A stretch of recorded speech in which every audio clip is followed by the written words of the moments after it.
अस्सलाम वालेकुम स्टूडेंट्स। हमने स्टार्ट किया है चैप्टर नंबर 15 होमियोस्टेसिस, जिसमें हम डिस्कस प्रीवियस क्लासेस में कर चुके हैं osmoregulation in plant, osmoregulation in animal, और उसके बाद हम डिस्कस कर चुके हैं एक्सक्रीशन इन प्लांट। आज का हमारा टॉपिक है एक्सक्रीशन इन एनिमल।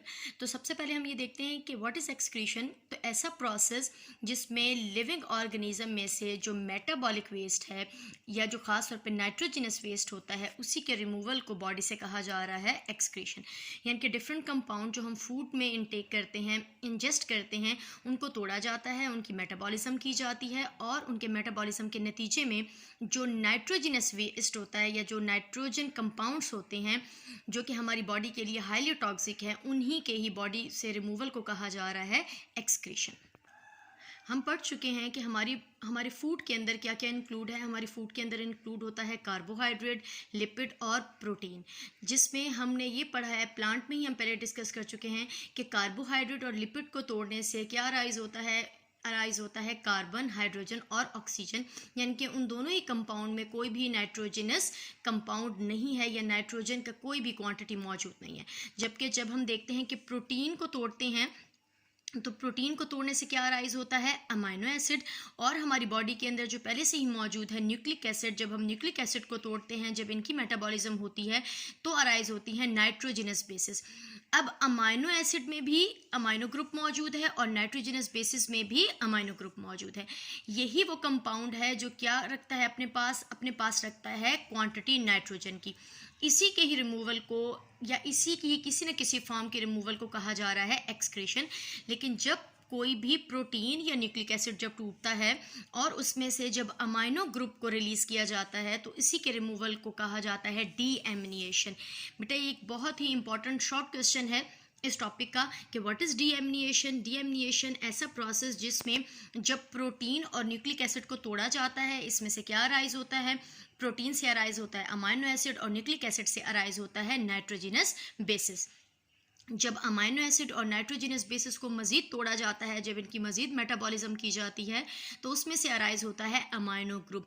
इसी अमाइनो ग्रुप के रिमूवल को अमाइनो एसिड से और नाइट्रोजनस बेसिस से क्या कहा जा रहा है, डीएमिनेशन। अब हम ये देखेंगे कि जो अमाइनो ग्रुप हमें प्रोटीन और न्यूक्लिक एसिड से मिला है, इसको फर्दर किस तरह से, किस फॉर्म में बॉडी से बाहर रिलीज़ किया जाता है। बेटा अमाइनो ग्रुप को एज इट इज़ बॉडी से बाहर रिलीज़ किया नहीं जा सकता, तो उसको डिफरेंट फॉर्म में कन्वर्ट किया जाता है। जैसे कि उसे कन्वर्ट कर दिया जाता है अमोनिया में, यूरिया में या यूरिक एसिड में। आपकी बॉडी के अंदर ये तीनों फॉर्म में रिलीज़ नहीं होता, यानी कि कुछ एनिमल्स अमोनिया रिलीज़ करते हैं, कुछ एनिमल यूरिया रिलीज़ करते हैं, और कुछ एनिमल यूरिक एसिड को रिलीज़ करते हैं।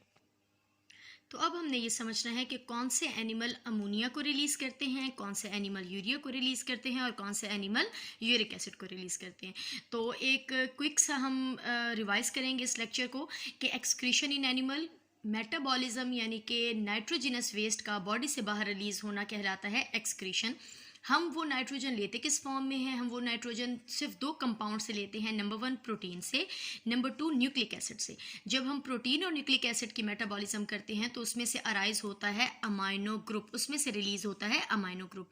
लेकिन एनिमल अमाइनो ग्रुप को एज इट इज़ फॉर्म में रिलीज नहीं कर सकते हैं, तो वो उसकी फॉर्म को चेंज कर देते हैं। यानी कि कुछ एनिमल चेंज कर देते हैं इस अमाइनो ग्रुप को अमोनिया की फॉर्म में, कुछ चेंज कर देते हैं यूरिया की फॉर्म में, और कुछ कर देते हैं यूरिक एसिड की फॉर्म में। तो यहाँ पर हम देखेंगे कि कौन से एनिमल, किस टाइप के एनिमल अमोनिया रिलीज़ करते हैं, यूरिया रिलीज़ करते हैं और यूरिक एसिड को रिलीज़ करते हैं।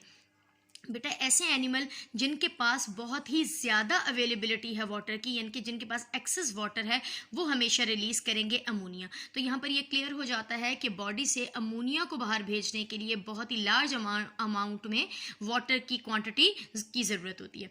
तो अमोनिया हमेशा कौन रिलीज़ करेंगे, वो एनिमल रिलीज़ करेंगे जिनके पास पानी ज़्यादा होगा। नंबर 2 यूरिया ऐसे एनिमल्स रिलीज़ करेंगे जिनके पास वाटर की अवेलेबिलिटी कम है, यानी कि किसकी निस्बत कम है, अमोनिया की निस्बत कम है, या जिसे आप कह सकते हैं ये वो एनिमल हैं जिनके पास मॉडरेट वाटर अवेलेबिलिटी होती है। यानी कि ऐसे एनिमल जिनके पास पानी बहुत ज़्यादा अमाउंट पे नहीं है, कम अमाउंट में है, तो वो हमेशा अमाइनो ग्रुप को, या आप कह सकते हैं कि इस नाइट्रोजन के कंपाउंड को किस में कन्वर्ट करते हैं, यूरिया में कन्वर्ट करते हैं। और थर्ड वो ऑर्गेनिज्म जो यूरिक एसिड रिलीज़ करते हैं उनके पास हमेशा पानी बहुत ही मिनिमल रहता है, यानी कि ना होने के बराबर रहता है। ठीक है, यूरिक एसिड हमेशा बेटा कौन रिलीज़ करेगा? वो जिसके पास पानी बिल्कुल नहीं है या बहुत ही कम क्वांटिटी में है। यूरिया वो रिलीज़ करेगा जिसके पास कम क्वांटिटी में है लेकिन वो पानी पी रहे होते हैं, तो उनके पास कुछ मॉडरेट वाटर बॉडी के अंदर मौजूद है। और अमोनिया कौन रिलीज़ करेगा? अमोनिया हमेशा वही एनिमल रिलीज़ करेगा जिसके पास पानी बहुत ही ज़्यादा क्वांटिटी में है। इन तीनों का डिफरेंस हमने ये समझ लिया है कि कौन से एनिमल अमोनिया रिलीज़ करते हैं, कौन से यूरिया और कौन से यूरिक एसिड को। अब हम इसके फार्मूले की तरफ चलते हैं। तो बेटा इन तीनों का डिफरेंस ही आपके सिलेबस के में बहुत ही ज़्यादा इंपॉर्टेंस रखता है, यानी कि इन तीनों में से किसी भी दो का डिफरेंस आ सकता है, तो वो आपको याद करना होगा। तो बेटा ये अमोनिया का फार्मूला है, ये यूरिया का फार्मूला है और ये यूरिक एसिड का फार्मूला है। नंबर थर्ड, तीसरे डिफरेंस में हम देखते हैं कि कौन से एनिमल रिलीज़ करते हैं अमोनिया को, यूरिया को और यूरिक एसिड को।